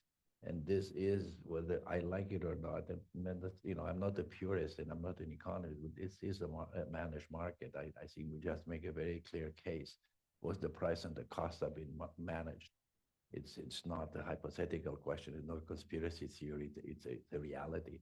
So whether this is we're not necessarily arguing for, what Otmar and Christian de Pertuis and others would say, we need, it's a central bank. I don't really care what you call it. But I do think that markets move very fast, and the whole society changes at a pace that, my grandparents and my parents would not conceive. So markets move very fast, and and they will continue to get in a very turbulent time. Yes, we do have the possibility of intervention, but I don't need this. Is you work or you're active. I don't think I need to explain to you the complexity of the European system, which I learned took me many, many years because I'm a Westminster type of governance. It takes a long, long time to go through this. And you could argue that it is a thoughtful thing, but you could also argue then, is Mr. Draghi was he shooting? I don't know who the president, to the president. Lagarde, is Lagarde shooting for the hip? I don't think Madame Lagarde would take that very kindly. So, these are things that have been managed, will continue to be managed. This is, and my recollection was from the counting board many years ago when I was young and running AIDA, that they found out that allowances was closest to a currency. That's my recollection. I'm not sure how that ended up, but there was a ruling at some point which struck me as an interesting thing. So yes, I think that I will say something very hard because we're looking for, it looked like everybody's eating raw meat today. Is this the democratic deficit? Are we afraid that we have to set rule in place because we're afraid of the people that we elected to make decisions? Do I need a rule to be constrained by a rule? Is it like the 10 Commandments? No, it's not. It's just it's a game place put in place. Like a rule for the, Barcelona and Dortmund last night, somebody made rules. This is another set of rules. So my view is that we do need the flexibility. Why do we need the flexibility, especially now? Because I have no way of defining what's a good surplus, what's a bad surplus. We just whack everything. I don't know how to manage very well this transition with CDRs. Otmar Edenhofer had his own ideas. I don't know how to manage. We've been managing this price thing, which obviously was muted by hook and by crook, by trial and error. You can argue it worked. It worked for these guys, the electricians. But these guys that don't have necessarily they're not open to international competition. I am an electrician. I spent 20 years in the power industry. I know something about it. But now we're dealing with a bunch of people that are exposed. So the poker game is much more, you're playing a terrible hand on the future of European industry. So do you want to be constrained by rules, or would you like to have some flexibility? And what I said to Meta is, I don't really care. I'd like to be on the central bank board. They'll never put me there, but I'd like to be there. But you know, there's other instruments, there's comitology, there's a number of other approaches that could be a lot more flexible and provide that level of flexibility to be constrained. So yeah, look, everybody's having fun today before Christmas. I mean, you provoke me, I answer you. No, it's okay, it's fun. I hope you're gonna write about this tomorrow. No, well, I give you freedom to quote me. There you have the gentleman here. Okay, go ahead, please. Thanks, Andre, and thanks everyone for the inputs. Leon de Graaf, Sustainable Public Affairs. I know many people in the room here already. Nick, Joachim, Domin. It's So like a family reunion. yeah, exactly. So I think I can also speak freely here. I was very happy to hear what Emmanuel from Sembiro said, that there's really needs to be a high ETS price in order to guide these investments. And therefore, first question to Joachim. I mean, okay, sometimes I have the feeling that, you know, there's a push here to dismantle also what we have, the ETS and the CBAM. You mentioned that we need that for lower electricity prices, but my question is, how does that exactly reduce electricity prices? I saw that in one of the papers that you also published together with Confindustria and MEDEF, that you say that we need to postpone the phase out of free allowances if CBAM doesn't work perfectly. Doesn't that create all sorts of distortive expectations that will lower the price and lead to everything not working perfectly? I agree with ERCST. Electricity prices will go down if you have complementary measures. So give those two-way CFDs to make sure that household prices go down. Give those mandatory corporate PPAs that are based on this cost plus fixed margin for industrial consumers. I fully agree also that we need to make sure that power producers there don't get unforeseen risks and costs there. So then there's a role for governments to de-risk the situation. And then just a final point on the CBAM. Also there, I heard a lot of in the room that trade flows, you know, they can be rearranged so that CBAM can be circumvented. But look at the main culprits that will be doing that. If it's China, then can we not just apply also a complementary tool or something in CBAM where you block the market for companies that come from countries that are causing global market dumping? Isn't that, I mean, you already have the anti-dumping measures in place, but clearly they aren't doing enough yet. So what is the role? I tell you what I'll do, I'll buy you a MAGA hat because I think Donald would love this stuff. But the one thing, sorry, I'm talking to the gentleman back there for a moment. This is according to agenda, as a launch event, a public meeting. And I never said this was Chatham House rules. So all of you, sorry to say this is fair game. This is fair. No, but it's fair game. It is public. So, you know, you triggered me. I said, did I forget this? So no, it was meant to be because, I mean, we have our own processes. I mean, unfortunately, we're getting a little bit bigger, so we have processes now. But it is, you know, when we have a focus group or a stakeholder consultation, those are Chatham House rules. This is a launch of a paper. I mean, if we don't want this to be public, why are we launching it? So yes, we do want this to be public. I'd like to take a couple of more questions and comments, but then I'd like to go around for the speakers. Do they have reactions to this? Yet, the lady here. What did we do with the microphone? There we go. Thanks, Johanna. Thank you. Thank you very much, Mara Caboara, European Expanded Clay Association. First of all, thanks for organizing the event. I've not yet read the paper, but I will. It will be in the Christmas list. It's a comment to Mette. I think it's very interesting that you're looking at these temporary carbon removals, because also the change of definition in the ETS with the removal of the deletion of the reference into the atmosphere opens indeed the door for various possibilities. And it's yet not very clear I think, to the sector, how they can manage those, how this can be accounted for, except for the fact that there shouldn't be double counting. So I think it's a very important point. And then another question to you, but with this dynamic allocation, is this not enough to reduce the possibility of companies still keeping allocations when they reduce production? That was at least how it was meant to be. Thank you very much. No problem. Pleasure to have your question. Is there another ERCST graduate? Hello, I'm Elena Bonfiglio, Australian Embassy. And I would like to bring a bit of international perspective into the discussion today by asking, I mean, I know it's maybe a bit too early to ask this question, but I would like to have some comments from the Commission and also speakers on the Article 6 credits. There are discussion about considering them as credits available for CBAM as a discount mechanism.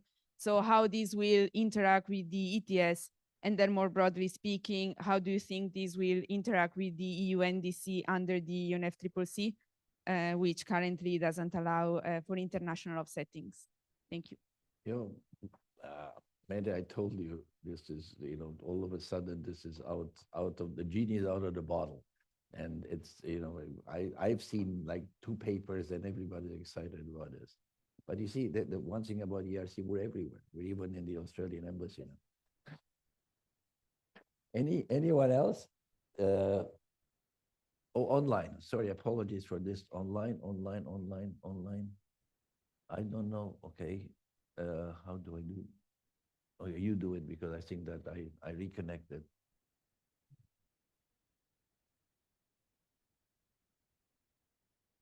Okay, why don't you go ahead? Yeah. Sorry, say that again?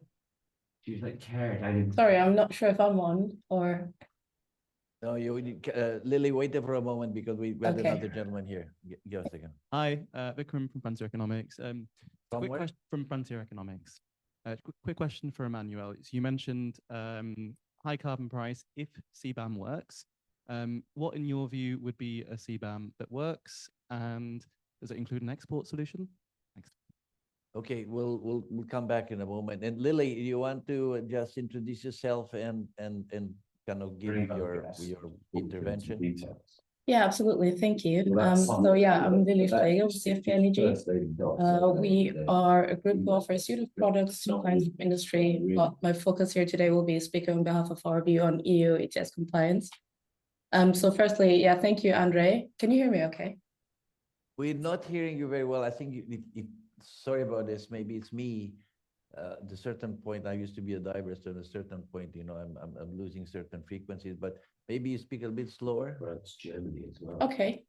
So yeah, thank you, Andre, for your gentle introduction and recap on the progression of the ETS.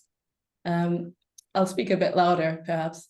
And thank you to all speakers who have been given very valuable insights and perspectives today. So I just wanted to underline that we need a continuous strong price signal within the ETS that builds long-term investor certainty.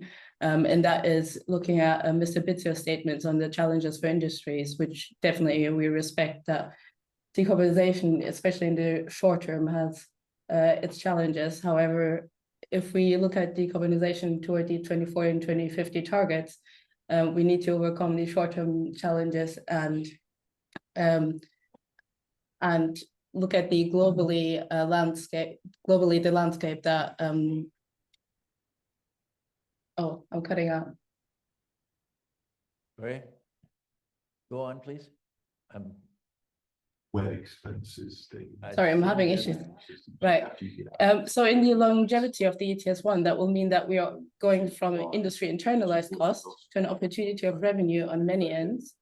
But for example, if we look at a circular economy perspective, where carbon dioxide will be incumbent in construction materials, as is the intention on the EU level, and like the commissioner has commented on carbon dioxide recycling, this transition will require time, as many speakers have commented. So on the discussion for the market liquidity and price discovery, I'd just like to maybe switch from the perspective from a purely European one, as it has been in this discussion, to take a bird perspective instead, where we can acknowledge that there's a swing of states that are indeed implementing their own emissions trading schemes. So that's following the announcement of the CBAM especially, but if we look at Turkey, Brazil, Canada is having high ambitions on this, and China are expanding the ETS. So long term, we will have to observe the ambition under these and see how these will operate, perhaps even in conjunction with Article 6.4. And these systems for sure are quite nascent, but evolving in their own time parallelly to ours. So they will learn from the EU ETS as much as we will learn from them. And following on that, I have a direct question to the Commissioner as well. We saw each other last week in Brussels at the IETA conference. And I was just wondering if you could clarify further on the statement you made last week to the analysis that the consultants from Virtus presented. You were commenting on the ETS 1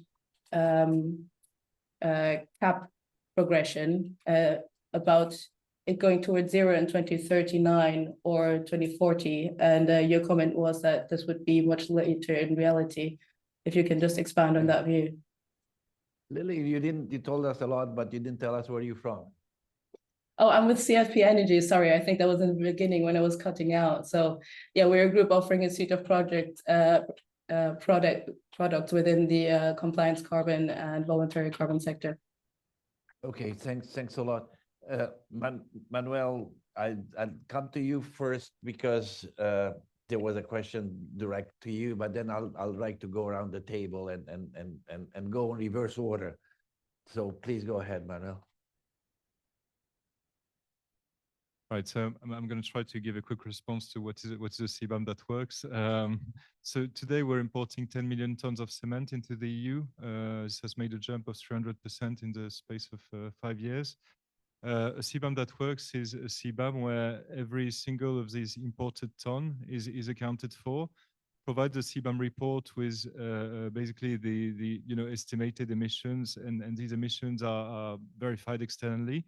Or if they use default values, so be it, but then with a penalty. And to be honest with you, in the case of cement, I'm fairly optimistic. We, as compared to the other CBAM sectors, we are simpler. Our value chain is not so complex, so circumvention cases will be limited. It's really a matter of the European Commission and national customs authorities really taking very concrete measures to limit the risk of fraud. On this, we just published a position paper on our website on minimizing the risk of fraud on CBAM in cement specifically. You also raised the issue of exports. That's a very good point. It is true that for export, the reduction of free allocation is absolutely a major issue. I think there we need to be a bit creative and see indeed, whether it's about keeping free allocation for exports or a similar solution, but it is also a massive issue in the world of cement. It is true we have a lower export intensity than some other sectors, but actually in some countries it is just enormous. So actually in Nick's home country, in Greece, about 50% of the production is exported outside of the EU. So it is also a very big problem for us. Lastly, just a very quick comment, because funnily enough, I'm finding myself agreeing with Leon, who actually agreed with me as well. I don't think it would be of any use to question the timetable of CBAM, or actually, for that matter, of the phase out of free allocation right now. It would not be useful at all because companies need regulatory predictability. They just hate the things of rules changing. And to be very honest with you, and I understand it's not Chatham House rules anymore, but I'm going to say it anyway. I'm not very happy when I see. It gives me the feeling that sometimes, in the upcoming ETS revision, we'll go back again to this issue of free allocation with NGOs saying, we should, have the phase out done quicker. Probably industrial sectors saying the opposite. Yeah, I'm not sure this is very helpful. And to be honest, it is almost irrelevant because, again, for carbon capture investments, we're talking about investment plans where actually our companies are more looking at 2034, where indeed, according to CBAM, you will not have free allocation anymore. But what happens, frankly, in 2026, 2027, 2028, I don't see it as a big thing. I think the approach taken by policymakers is right. We start with a slow phase out to make sure that CBAM works. I think, and again, I would implore everybody not to come back to this. I think it would be a very much a waste of time. Having said this, being creative on exports will be very important. Thank you. Thank you, Manuel. Let's go first with Nick, if I can, to kind of your closing remarks. Thank you very much. Yeah, I'll close by picking up a few of the sort of themes that have come up a few times during this discussion. So, Andre, you touch on the issue of social acceptance and what the risk there is. I think it's quite simple. It's the rise of extremist populist parties. We are making it easy for them, to be honest. And I think the biggest part of the challenge here is that we have not been honest about the cost of the transition. You have politicians and policymakers coming out and saying that if we go through with this transition, everything will be cheaper and greener. And the opposite is true. And unless and until we are honest about this, social acceptance will already be a problem. Polluter pays principle. The cost is never internalized. If you levy carbon costs on industry, there are two possibilities. Either you pass that through to the consumer or you're out of the market. But either way, it's the consumer that ends up paying. And that is linked as well to the previous point on social acceptance. Third point is that the ETS has absolutely not been part of the main reason why we've seen deindustrialization over the past few years. That's very, very clear. I would say we need to make sure that it doesn't become a big reason for it. And I would say that the EU's broader climate policy has played a role. So Killian mentioned the gas prices in the USA. That is not a coincidence that they have cheap gas prices. If you go back 10, 15 years, they were worried about peak oil. They innovated. They went for shale, which was incredibly expensive at first, but through innovation and focusing on it, they dropped the cost. So we took a political decision in Europe not to investigate our potential for shale. We also are restricted in our possibility to sign long-term LNG contracts because of the climate objectives. And all of this leads to higher energy prices, higher electricity prices, and it ends up making, in many ways, the transition actually more difficult. And final point on the phase out of free allocation, it is gradual, but the big risk here is that we do not know when the technology will be commercially available. So I really hope the cement projects in CCS go through. I'm good friends with the ones in Greece. We need to be honest, though, that these are not always cases where you have a bankable business case. You have, not so much in the cement sector, but in other sectors, you have cases where even after massive subsidies, the project still can't go through because the technology is immature. In aluminium, we do not currently have a technology to get rid of the direct emissions. You can put a carbon price at 1,000 euros per ton. We will not decarbonize. You need innovation. And in order to have innovation, you need to have industry in Europe. Otherwise, we'll just be importing. Thank you. Thank you. Joachim. Yeah, thanks very much. Well, CBAM is relatively easy. I refer to Monsieur Draghi, and I'm very glad that he put it into his report. Not because we wanted to have it in. We were a bit surprised that he was so blunt about it, and I'll be blunt about it as well. If the CBAM doesn't work, it has to go. Full stop. That's what he says basically, and that's I don't have a problem with the cement wanting to keep the CBAM, no problem. But if it doesn't work for the others, it needs to go. We are not against the instrument. We are clear that we need something in case free allocation is gone. But it is a horror how it has been introduced and is not really working yet. At least that is the things that come back to me from all over the world. Last one from Canada. You have a CBAM. What? A C? What? Very interesting. Despite all the statements, it has been explained and well explained. There's some room for improvement, I would have said. Enough of the CBAM. I state here very clearly that we have introduced the ETS in the good old times,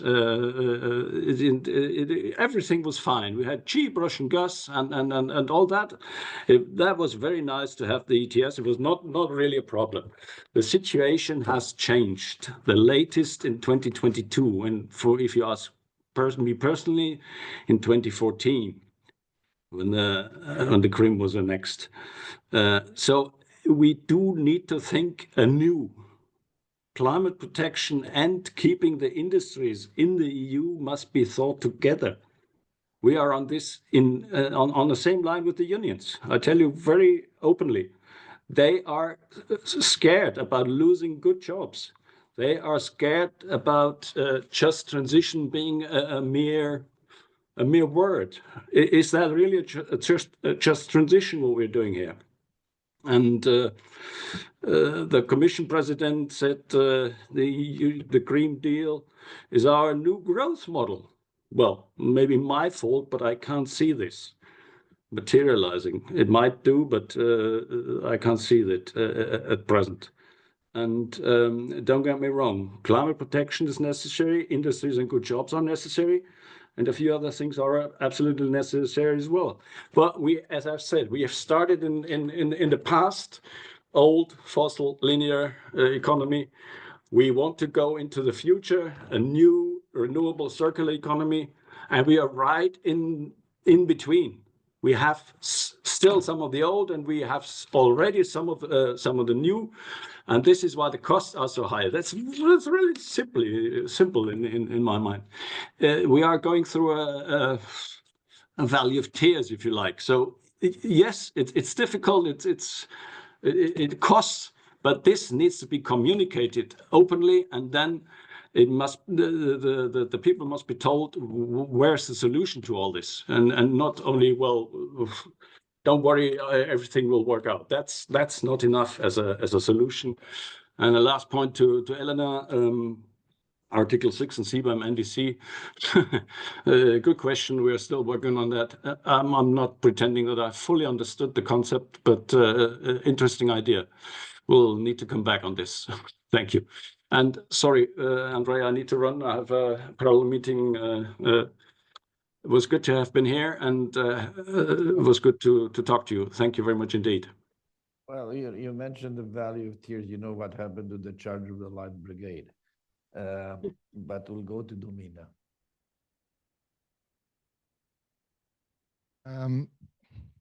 Thanks. How to sum this up? I think I'm going to come out and definitely in support of Emmanuel. Like, if we want ETS to work and you want the investments that are being made to actually happen, you need a strong carbon price signal. You don't want to tinker with the system too much.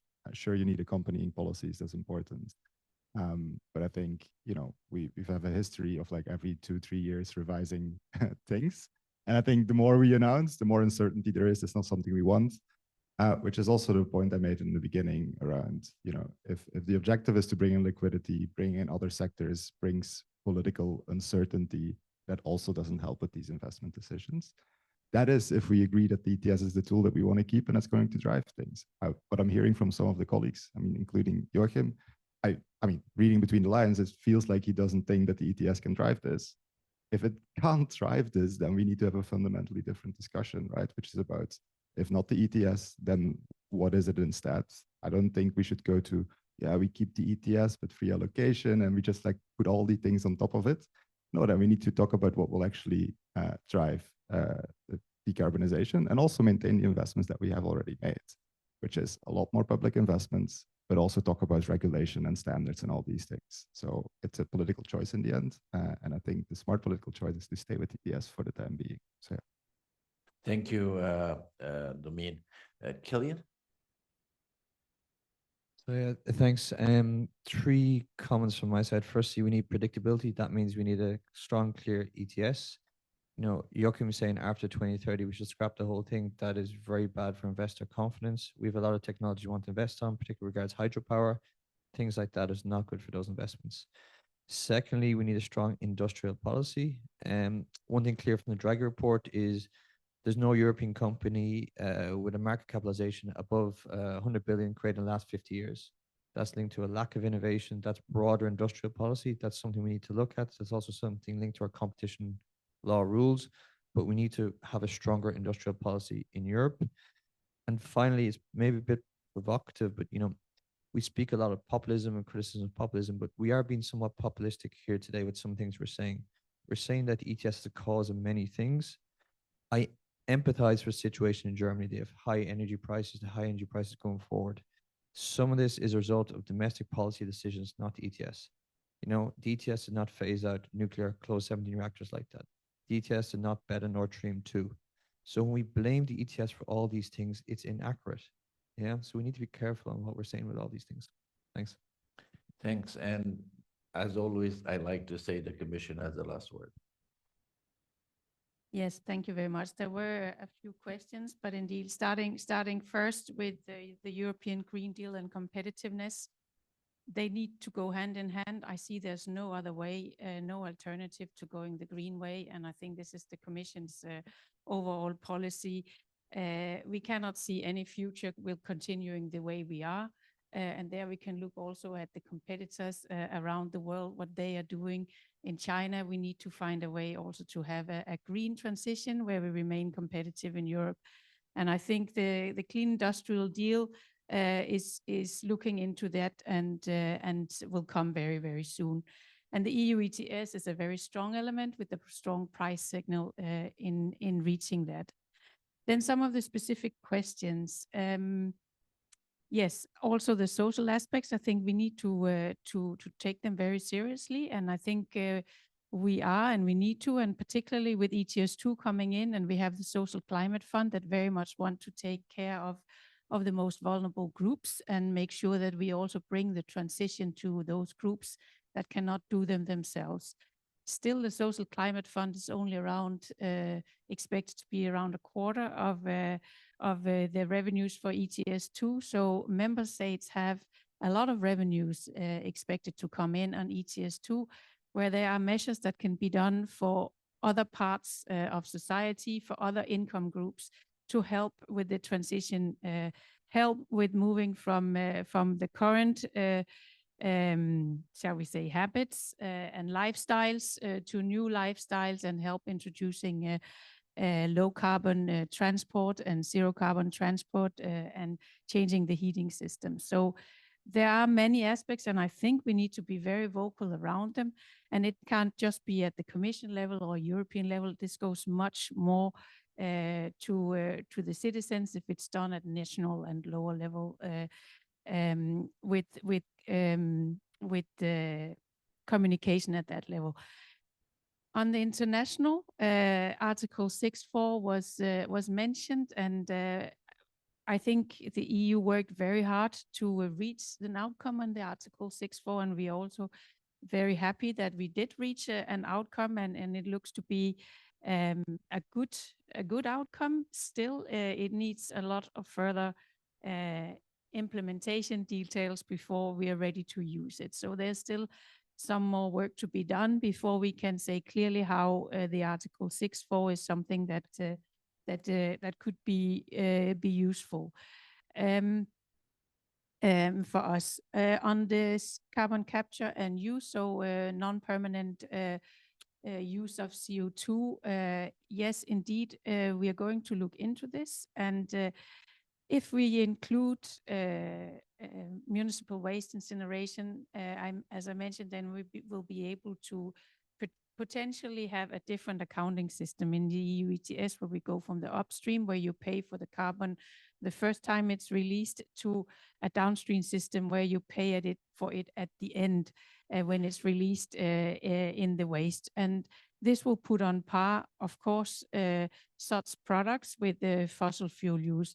Still, it's economically an expensive way, but I think we need to try and see if we can give at least a level playing field in the carbon pricing between these two.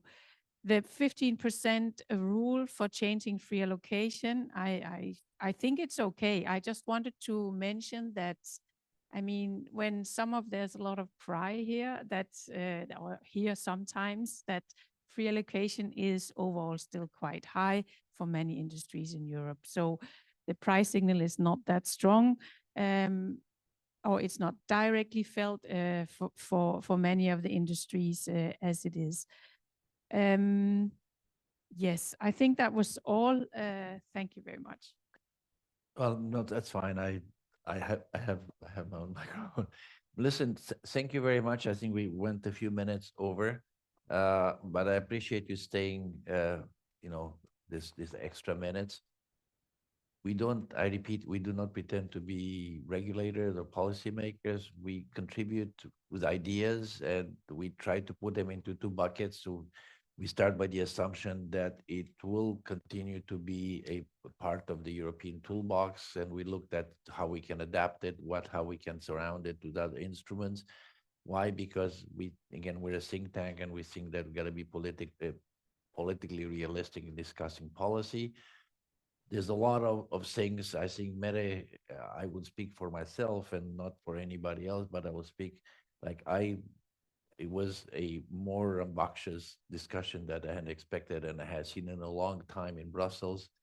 Surprised me a little bit, but it obviously has to give us all food for thought, because if that is the case, some of these people may having a bad day, but in general, they probably have a mandate.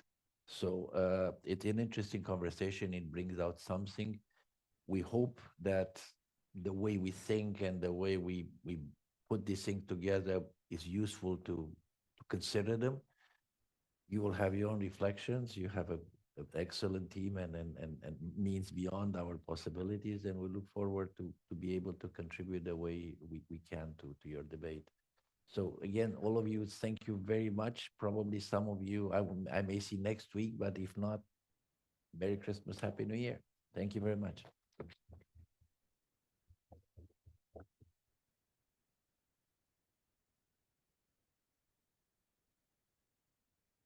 Thanks, man. Thanks for